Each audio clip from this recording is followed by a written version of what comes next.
Good evening, campers, dreamers, and babysitters, and welcome back to part 2 of the Terrifier series, where we are going to be discussing 2016's Terrifier, a film that we have already reviewed on the channel. But, not going to dive into it again. We have said this 100 times, but, just for some who may be discovering us right off the rip, a film that we were not big on. We didn't love it. It was something that when we first saw it, we were unanointed. We really saw it as just being, I guess, what it is at the end of the day, which is a showcase for gore and effects and, just a very simple, straightforward kind of tale that doesn't really accomplish anything, doesn't really give us many characters other than just showing off Art the Clown. And jumping into Terrifier 2, where it's the complete opposite of that. It's all story and it's all effects and it's kind of everything you want from this film. It was interesting going back and experiencing this film again, because this is one of the few films that I think we've talked about a couple, but I think this is one of those few films that gets amplified by sequels. Where it's like, usually, yeah, sequels can be fun and they can be exciting and they can kind of, be cool, but everybody loves that original. This is one of the rare instances where the original is less of like a lesser product than the sequel, where the sequel brings so much more out of this film. And I thought that was rather interesting. So Luke and I, in preparation for Terrifier 3, we had to go back and give it a shot. And I've seen it now twice since seeing Terrifier 2. Luke, this is your first time going back and revisiting Terrifier. So I'm going to give you the floor and let me know, how are you feeling about it?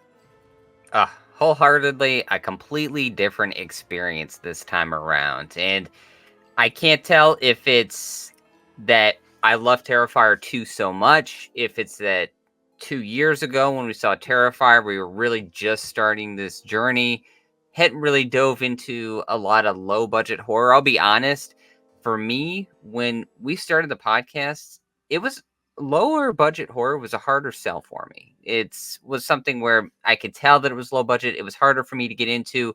So I never really perused that spectrum, I guess, of horror. It was always more so the mainstream stuff, A24 stuff, those types of things that you were going to see that were going to pop up on your radar. But, going through this journey here and really being introduced to a lot of lower budget horror and how great some of it can be, how really bad some of it can be with the storytelling, with the practical effects, and really just not really showing off anything for an hour and a half. I gotta say, revisiting Terrifier, I was able to pick out so many different positives in this film, and being able to really understand Damien Leone's true vision, especially after having Terrifier 2, and it's like having your cake and eating it too, having that connective tissue, having that deeper story in the sequel, but kind of having this one here where it's just some gore, some mayhem, but some intriguing plot twists, I would say, as well. Yes, not heavy on the narrative at all, but they make some intriguing choices here that I think as a horror fan, when you're looking at that slasher subgenre and you know what to expect in that equation, I think Damien Leone throws some curveballs here to kind of keep you interested amongst the gore that we do get here. So I'll be honest, coming out of Terrifier after that second viewing, whole different experience. Yeah, and I agree with you for the most part. I think that although I still have some reservations towards the film, I think that, this is one that when I saw it again, I had the very same experience you did, where I walked away and I said, hey, that's actually pretty fun. That's pretty good. But seeing it for a third time and kind of experiencing it, post Terrifier 2, I can start to see where it's like, okay, this is fun, but still this just feels like, I think we said right before here, this is probably the best way to put it. This is just an appetizer to me. This is something that is very much just like it's fun once you are established with art, once you understand a little bit more about the character, the world, where it's going. That I think going back and experiencing this film, you do get a lot more out of it. You get a lot more enjoyment out of it because you know that there's a means to the end. And I think that although I am sympathetic and completely understand where they were with this, we'll get into some of the production here in a minute. But I think that, like, for me, this is a film that I can't say has improved, has definitely become something that I would catch myself throwing on more and more.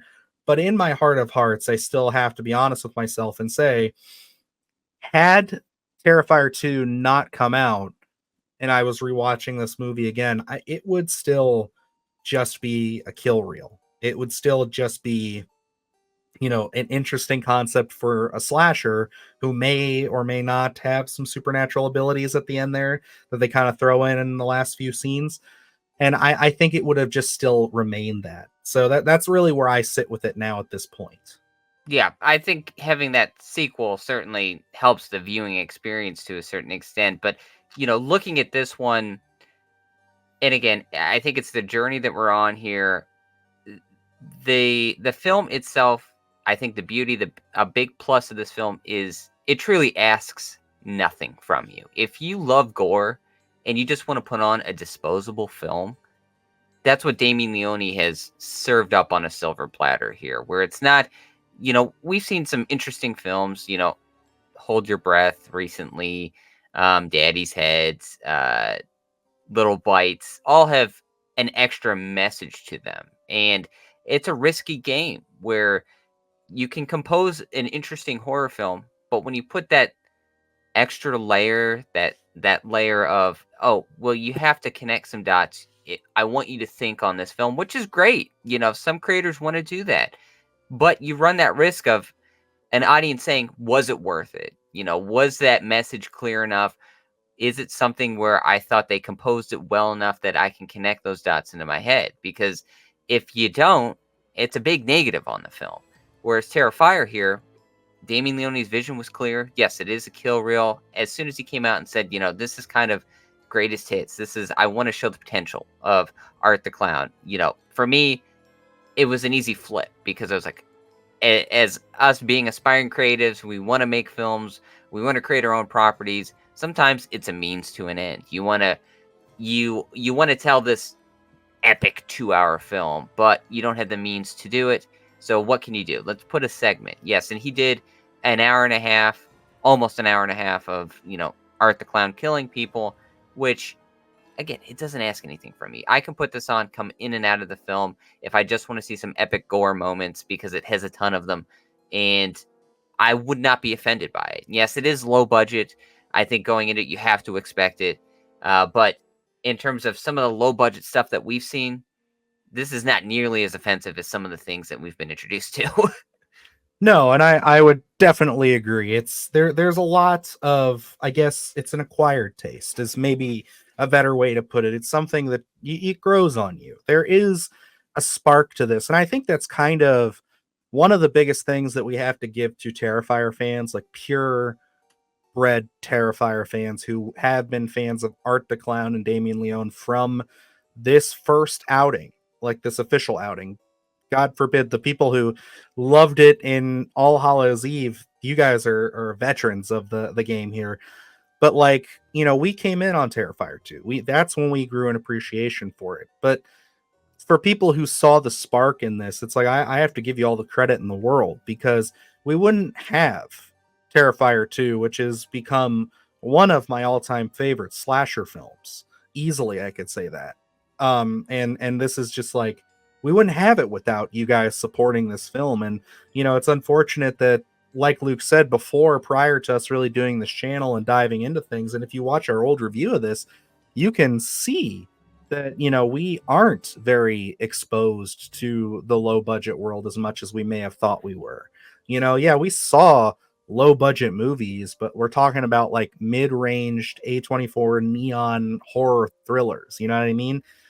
Now having this channel, getting screeners, getting opportunities to really dive into what it takes, the ground floor filmmaking, yeah, it's definitely you can see it now. You can definitely see the spark. And it just took, I guess a little bit more I guess time and money and effort for us to get involved with it, because yeah, I definitely see that. And I do still though have to go back to my statement of, I feel like the only reason that I see that now is because of where the story goes.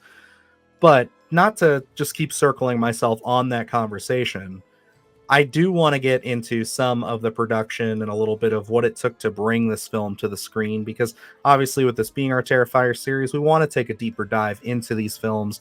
And I think one of the biggest things that this movie, and I remember even saying this in the original review, was that the character of Art the Clown, David Howard Thornton, is magnetic. And you clearly see that in here. There are so many fun bits for Art the Clown in this movie, especially being more familiar with his character and being more of a fan of him. I think I chuckled so hard when I believe he's fighting Tara and she stabs him in the foot and he flips her off. It's just, I don't know why. It's just that slapsticky kind of nature that David brings to this performance and this character.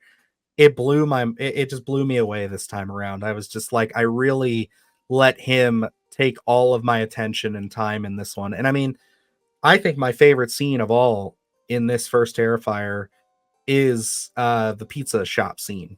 And I'm not talking about when he starts putting shit on the walls and kills the guy. I'm talking about when he's harassing Tara and our other lady. I keep forgetting her name, Dawn. Tara and Dawn, when he's harassing them, at the actual pizza place. Like, it's just electric. Yeah, not seeing All Hallows Eve and just being introduced to Terrifier, I didn't really know what to expect. But now that we're, looking back on All Hallows Eve and finally checking that box and seeing the performance, was his not name Mike Gianelli? Was it? Yeah, Mike Gianelli was the first Um, one. He dropped out only because he didn't want to pursue any major acting roles after his experience with the original All Hallows Eve. He was never destined to be an actor in his mind. and as we talked about it, not a bad performance at all, but really seeing David Howard Thornton pop up on screen as Art the Clown, my gosh, what a difference in terms of that charisma with that kind of just fluid motion that he has. And I will say that easily that pizza shop scene does stick out at you because it's really that kind of showcase. He's sitting at a table by himself, staring at them, this unease, but then also this jovial performance where he's not speaking at all, and it's terrifying.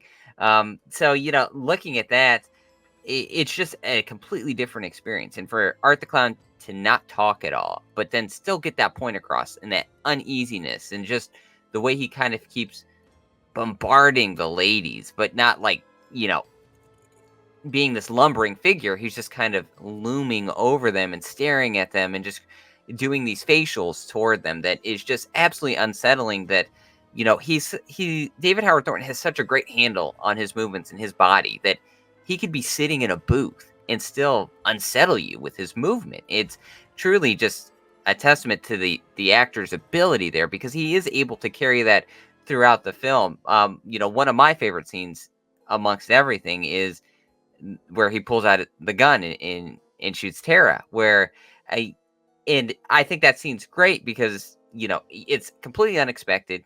You are not thinking that Art the Clown's going to pull out a gun and shoot anyone. At least I wasn't at that time seeing Terrifier. But I absolutely love when he's going to shoot her again, but then is he out of bullets? The gun doesn't work. I can't remember exactly what it is, but He runs out of ammo. yeah, and then just that kind of like, I don't know if he shrugs, but that look of course, and then he's got to go back, Disappointment. and the way he's got to walk, casually back to, he gets the phone, gets bullets and everything, and then comes back and finishes the job. I absolutely just love that he's able to carry himself like that, because we have so many moments with Art the Clown. I think that charisma shines through. Whereas, yes, a lot of people have seen Terrifier 2, at least clips from Terrifier 2, and he's kind of bleeding over into, general audiences, pop culture. And I think just that performance in general, a lot of people are captivated by David Howard Thornton. Yeah, I mean 100%. And some of the fun facts that I have here for this is that he was the sixth person that they basically auditioned, interviewed for the role, and it was just electric. It was love at first sight. Literally, Damien Leone just was like, "Yes, absolutely, you are Art the Clown," and yeah, it's pretty electric to see there. Not just the fact that they were able to make his performance work in this and actually give Art the Clown this very unique standout personality in this film, but the fact that they've been able to grow with it. And we'll be able to talk about more of that in Terrifier 2. But I think that this one is definitely just you see where somebody like a David Howard Thornton, who is this actor who's, like you said, very physical performance. He's all that. He's got all these emotions, all these expressions. How he uses everything. He gives it his all. And you can tell in every frame of this film, from when he's shrugging when he's running out of bullets, to the pizza shop scene, to even another spot that I loved was when I actually really loved the reveal when Dawn is in the car and she's waiting on Tara, and Art cops in and he's just got that face. It's perfect. Like it's so wonderful. And I think that this franchise would be in a very different place if David Howard Thornton was not Art the Clown. I want to ride my bicycle. I want to ride. I want to take away. And I think that's, say what you will about all the over the top gore and everything about these movies. I think that the gore and the shock gets people in their butts and seats when it comes to this franchise, but it is the character and the performance of Art the Clown, David Howard Thornton, that keeps people coming back, that makes them fans of Terrifier. Certainly. I think, especially with TikTok being the way that it is, memes being the way that they are, and Art the Clown popping up in so many nowadays, I've certainly ran into a few people that had no idea what the actual movie Terrifier 2 was about, or anything really about Art the Clown other than him kind of, leaning against a pole and shrugging and doing his smile and stuff like that. And I think, it's a credit to that performance and how he carries Art the Clown in general, because as you look at it, yes, we had those shorts with Mike Gianelli, and sometimes he's more of a posing, lumbering figure, I think, where he does have some sort of charisma. You see it at the gas station where he's kind of going back and forth, but he doesn't have that over the topness that David Howard Thornton does, but he's able to rein himself in, if that makes any sense. But like, David Howard Thornton going into Terrifier, it's pretty much a blank canvas. You could really do anything you want. So, to expose the audience to those facials, to just those movements, and say, this is the way Art the Clown is, him casually carrying a black trash bag, just down the streets, and just his silhouette in general as he's walking down, I think already captivates you, just because he's got this particular movement that a lot of actors, it's hard to capture that. And I'm not sure if you know in your research, I didn't look it up, unfortunately. David Howard Thornton has mime experience, I believe. Is that Yes, he correct? does. Yes. He Was is a he a mime. mime before he was an actor? Yes. Okay. And this is where I think I had this thought in my head where I think you don't get that performance if you take an actor that learns to be a mime. You get that performance if you have a mime that learns to be an actor. And, I think it's such a rarity. I don't think you'd be able to captivate something like that. And I think that's why this performance works so well, is that control of his body and what he's able to accomplish without saying anything at all. Because he makes you laugh in one scene, but you're completely on edge while you're laughing, and then he completely confirms it the next moment when he's just sawing someone in half. And that was going to be that's perfect transition, honestly, because that was going to be the next piece I wanted to talk about this, because there was, for a long time, I think that until Terrifier 2 topped it, and we'll see what Terrifier 3 brings us from all the reactions, but this was considered by many, when I would talk to people and horror fans and stuff, as probably the most extreme, goriest kill like of any modern slasher. And of course, we got to talk about it. It's the hacksaw scene, as it's been dubbed. This poor slicing down the middle hot dog style of Dawn. I mean, it is repulsively shocking the first time you see it. It is one of those things where you're just you see how it's set up and you think, okay, that's they're gonna do that, they're gonna do it. But how much you end up seeing and how much they're able to accomplish in such a small film, it's a feat. It's definitely something that is impressive and is something that like I said earlier, definitely got butts in seats, got people curious. You know what I mean? Like people would say, "Oh my god, that scene from Terrifier, you don't even know," and like that was a draw for people. Yeah, it certainly is. I think it's it's still a talking point today when you look at Terrifier 2 and all the gore and mayhem we have in that, but then to still look back on such a low budgeted film like Terrifier and say, well, some of his goriest kills are in the original, and their budget is in a ratio of what we had gotten in Terrifier 2. So to really be able to accomplish that is just mind boggling because looking at that scene, it's it's aggressive. It's something that sticks with you after you do watch it. And to accomplish that on such a small budget, but then also, in addition to that, where you're a small filmmaker, you have a certain amount on your budget, and you're thinking, what can we do here that's it's going to be a talking point? We saw somebody in half, and great. That's the centerpiece. That's what we're going to do. Everything else we're going to pull back on because we got to make those effects work. We got to do that. You don't often see, hey, we're also going to chop this dude's head off. We're going to saw it off. We're going to shoot someone in the face and have all those effects. It was something where Damien Leone was like pedal to the metal, full on gas, no break.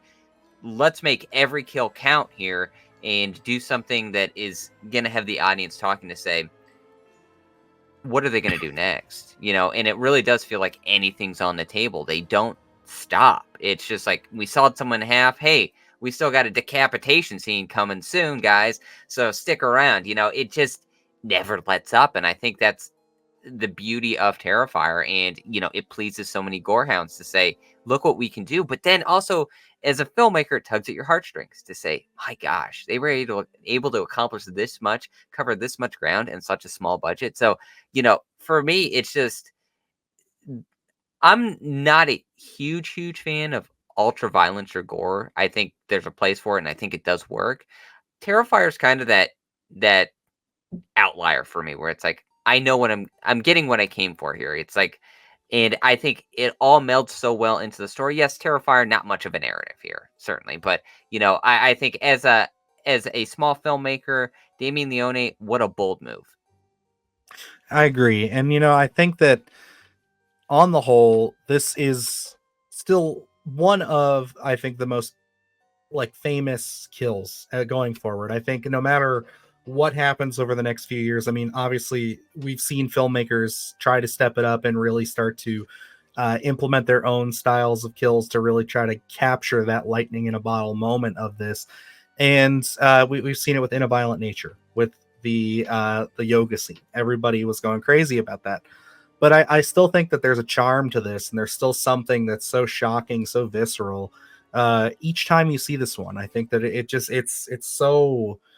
it's almost the psychological aspect of it too, like thinking about slicing a human being from, as our buddy Evan would say, cooch to smooch.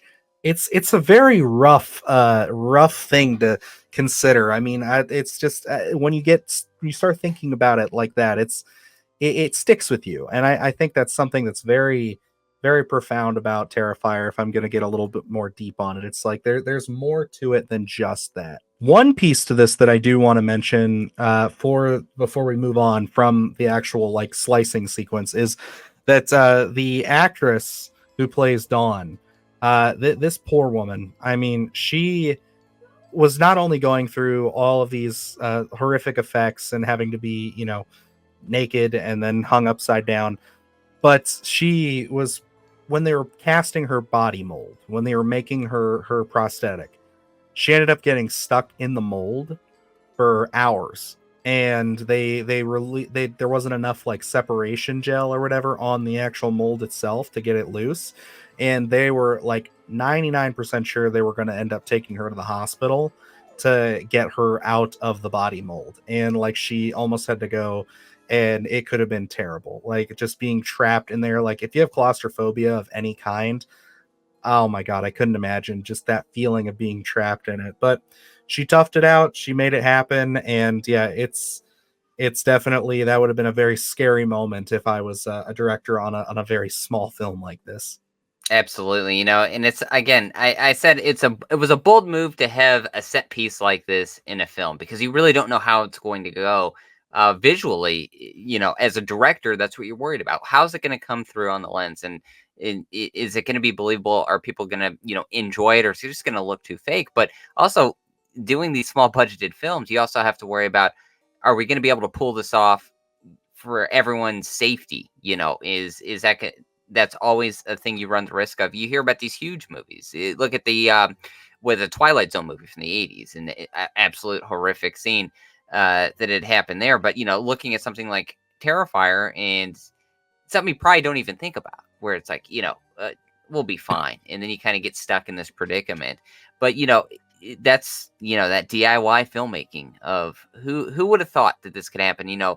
Thankfully everything worked out, and you can kind of look back on it and say, it's a funny story to really think about because we've gotten out of that moment. But those types of things can be really scary, especially when you're dealing with expansive effects like this, where you have to do so many different things. You're working with some props that, hey, it could go wrong really quickly. But that's the love of the game here, and thankfully it all worked out. But sometimes you put yourself in some of those scary situations. You do, and like you said, you look back on it, and it could be kind of a fun kind of story to tell, and thankfully that's all it is. But yeah, I mean, it's definitely could be a bit scary, especially when you're working with locking yourself in a mold like that. Like, I mean, you've seen how it's done. There's been many things where it's like your people are getting their head casts, and it's just, I don't know if I could ever take part in it. It would definitely depend. Which, I mean, if Damien Leone, if you're watching this and you want to chop my head off for a horror movie, I'll do it. I'll sit in a mold for you for 4 hours or whatever it takes. But yeah, this is definitely, I mean, it's an effects showcase, and that's really for a long time how I had viewed the film, and I know Luke was also in agreement with me that we looked at it as just that for the most part. It was a showcase of this character and a showcase of the effects and just kind of what they could do.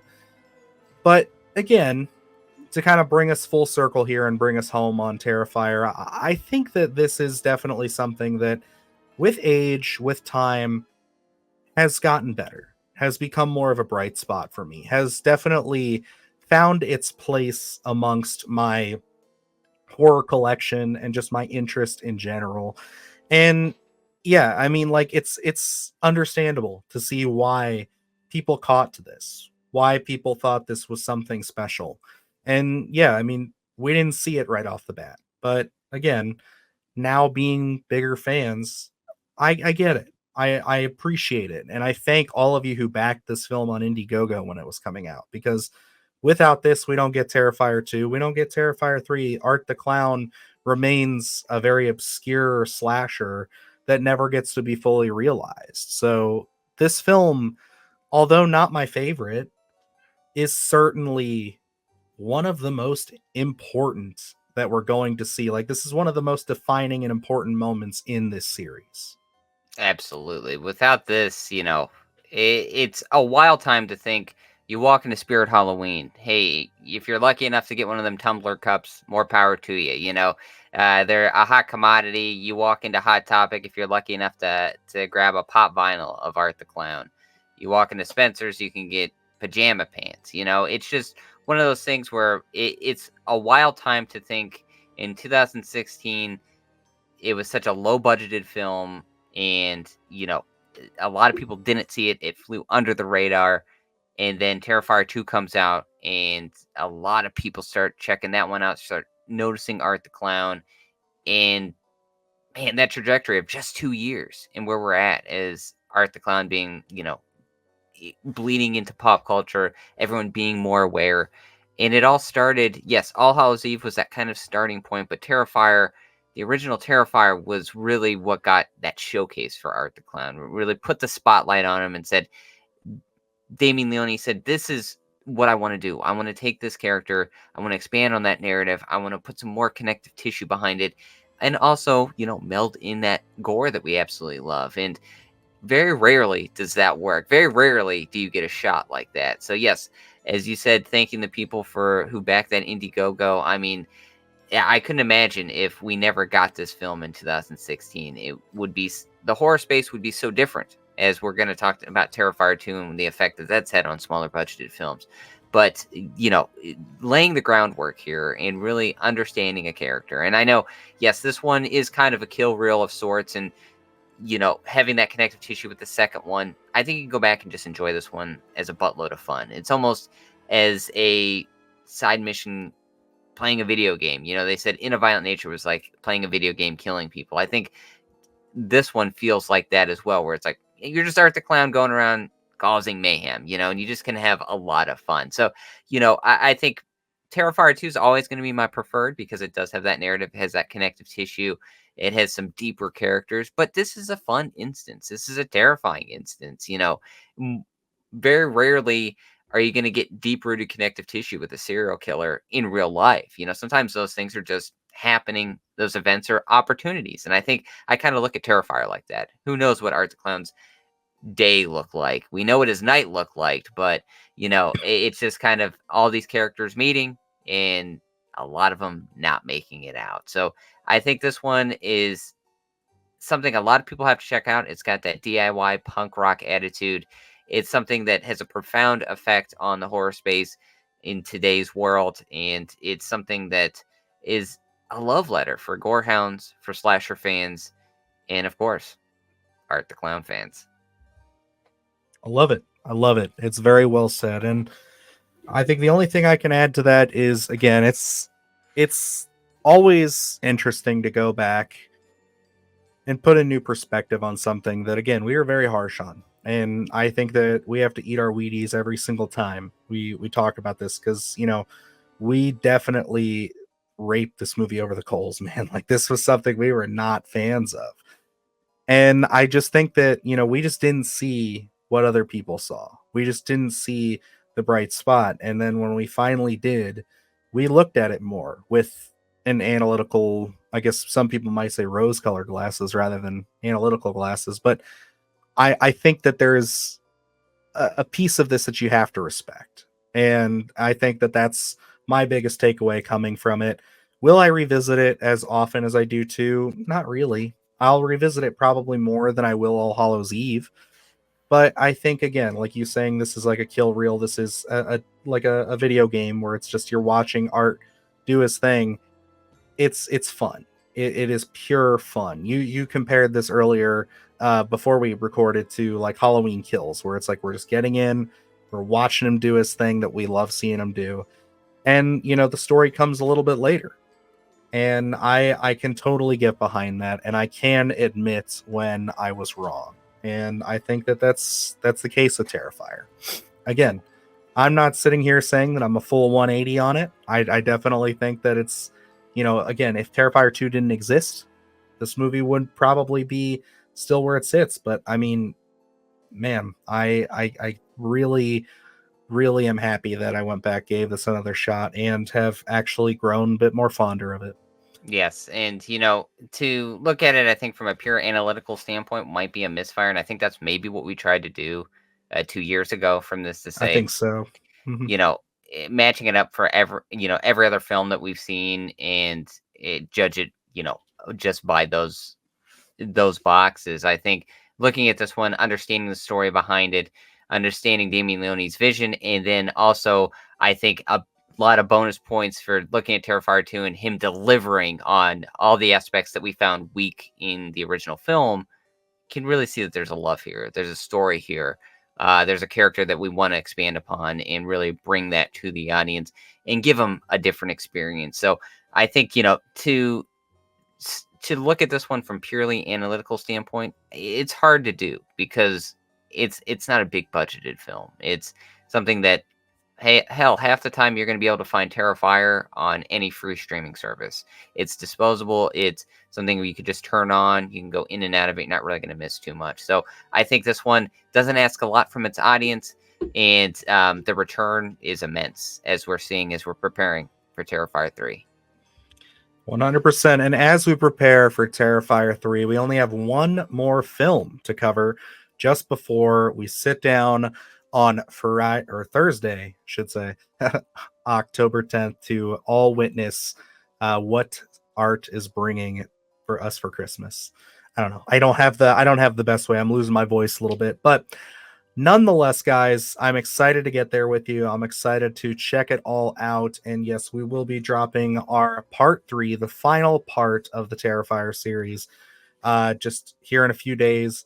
And you'll get to hear our deep thoughts on not only just our love for Terrifier 2, but primarily what it has done to the horror landscape since its release. Because talking with people in the industry, talking all these interviews and things we've done, witnessing streaming services, this film has changed things. And I think that's been the biggest inspiration for doing this series. When Luke pitched this initially to me, that was where we were going to start with this, was just talking about the effect that Terrifier 2 has had on the horror landscape as a whole. So definitely buckle up. That's probably going to be a long one, and we'll definitely dive into more stuff there. But like we said, the first film, we had to go to art's origins. This one, we had to kind of, reevaluate, reassess some opinions. And then part 3, we're just going to be diving into what has changed and what we can expect for the future of not only Terrifier, but horror in general. So that's going to wrap us up here, folks. So until next time, I'm Dylan Newell. And I'm Luke Janesco. And remember, stay scared. Do the horror shit, gonna do it live. Cause Splattercast kick it every day they live. Splattercast, smash your ass. Splattercast, smash your ass. Splattercast, smash your ass. Splattercast, gonna smash your ass. Splattercast, smash your ass. Splattercast, smash your ass. Splattercast, gonna smash your ass.